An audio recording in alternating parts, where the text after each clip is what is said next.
Perkenalkan, nama saya Muhammad Zulkarnain. Baiklah, di sini saya akan menjawab soal UTS makul aswaja. Baiklah, langsung saja untuk menjawab pertanyaan tersebut.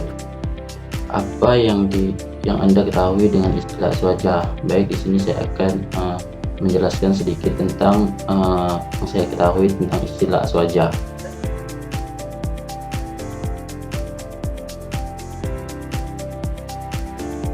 Aswaja adalah singkatan dari Ahlus Sunnah wal Jamaah, yang berarti orang-orang yang mengikuti sunnah dan jamaah. Istilah ini merujuk pada kelompok mayoritas umat Islam yang berpegang teguh pada ajaran Nabi Muhammad SAW dan para sahabat. Aswaja memiliki prinsip mudarat, tawasud, tawazun, tasamun, dan iktidal. Di sini ada beberapa contoh arti dan sejarah. Yang pertama itu ada al-sunnah, al-jamaah. Istilah ini muncul sebagai reaksi terhadap kelompok lain seperti Mu'tazilah yang dinilai kurang berpegang pada sunnah dan tradisi. Aswaja secara historis dirumuskan oleh tokoh-tokoh teologi seperti Al-Asy'ari dan Al-Mutridi. Di sini ada beberapa prinsip utama aswaja. Yang pertama itu ada tasawuf, tawazun, iktidal, tasamun. Di sini juga ada aspek penting, yaitu yang pertama pemikiran teknologi, fikih, tasawuf, dan sosial. Lanjut ke soal yang nomor 2. Sebutkan ciri-ciri aswaja. Baik, di sini saya akan menjelaskan sedikit yang saya ketahui tentang ciri-ciri aswaja.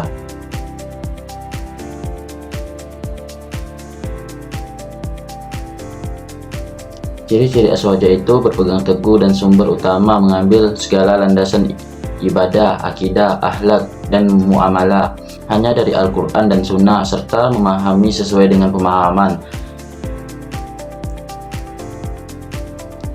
para salafus salih, pendahulu yang saleh. Sikap moderat yang seimbang, tidak bersikap ekstrim baik ke kiri maupun ke kanan, serta menjalankan ajaran agama secara seimbang.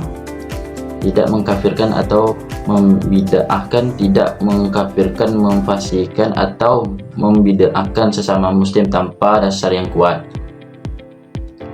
Lanjut ke soal yang ketiga.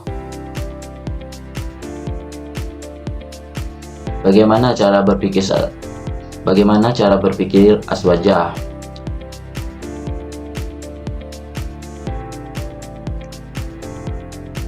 Pola pikir aswaja Ahlus Sunnah wal Jamaah adalah pola pikir yang moderat, seimbang, dan toleran, yang berpegang pada prinsip-prinsip seperti tasawuf, tawazun, dan tasamun. Pola pikir ini juga mengacu pada Al-Quran dan Sunnah Nabi Muhammad SAW sebagai pedoman utama, serta menghormati tradisi dan pemikiran para sahabat.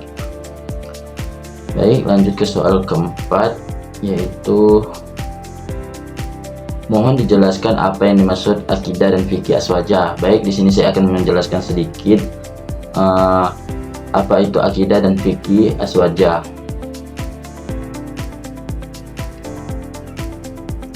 Akidah, aswaja, dan fikih aswaja adalah dua pilar utama dalam pemahaman keagamaan Ahlus Sunnah wal Jamaah yang masing-masing berkaitan dengan aspek keyakinan dasar dan praktik hukum Islam.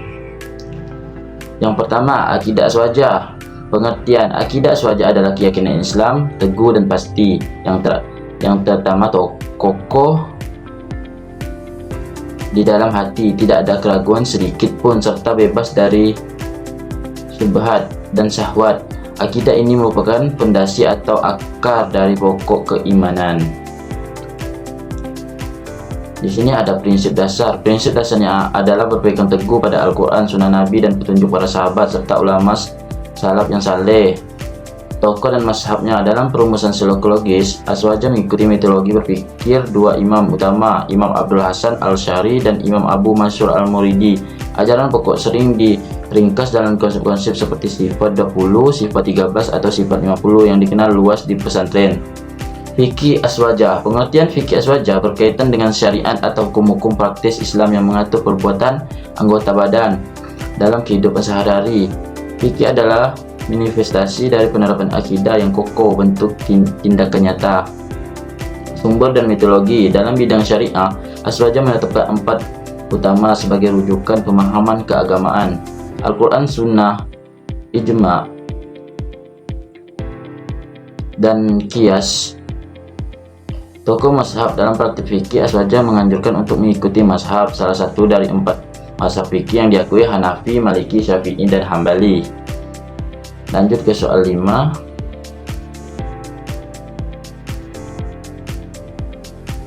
Bagaimana menurut pandangan Anda terhadap banyak kelompok di dalam Islam? Apakah bisa disatukan?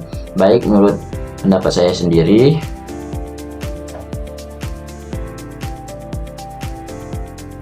pandangan terhadap banyaknya kelompok, mazhab, dan aliran pemikiran dalam Islam adalah bahwa keberagaman tersebut merupakan sebuah keniscayaan historis dan intelektual, serta dapat dilihat sebagai rahmat anugerah dari Allah Subhanahu wa Ta'ala. Keberagaman ini muncul karena perbedaan dalam penafsiran sumber-sumber hukum Islam, Al-Quran, dan Sunnah. Perbedaan latar belakang budaya dan kemampuan intelektual para ulama dari berbagai zaman dan wilayah yang berbeda.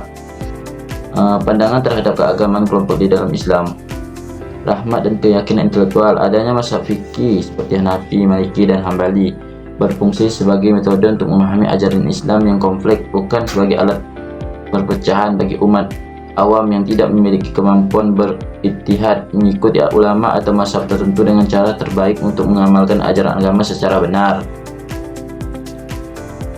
Dan struktur fakta yang harus diterima, Islam mengajarkan bahwa keragaman adalah bagian dari ketetapan Allah, sunnatullah. Sikap yang diperlukan adalah saling menghormati, bertoleransi, dan menganggap mazhab atau kelompok sendiri yang paling benar, apalagi sampai menyalahkan atau mengkafirkan pihak lain. Ajakan dan persatuan.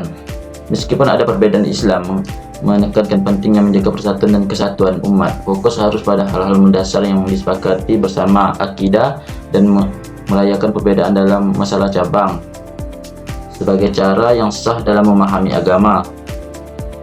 Apakah bisa Islam disatukan? Menurut saya itu bisa. Menyatukan semua kelompok dalam Islam dalam arti menghilangkan semua perbedaan pandangan dan menjadikan satu mazhab tinggal mungkin tidak realistis dan tidak diperlukan perbedaan pendapatan dalam masalah fikih akan selalu karena adanya ruang untuk ijtihad yang berbeda-beda.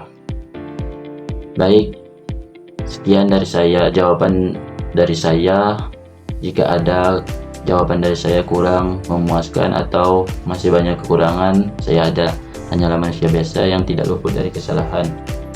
Baik, saya akhiri. Wallahul muwaffiq ila aqwamit thoriq. Wassalamualaikum warahmatullahi wabarakatuh.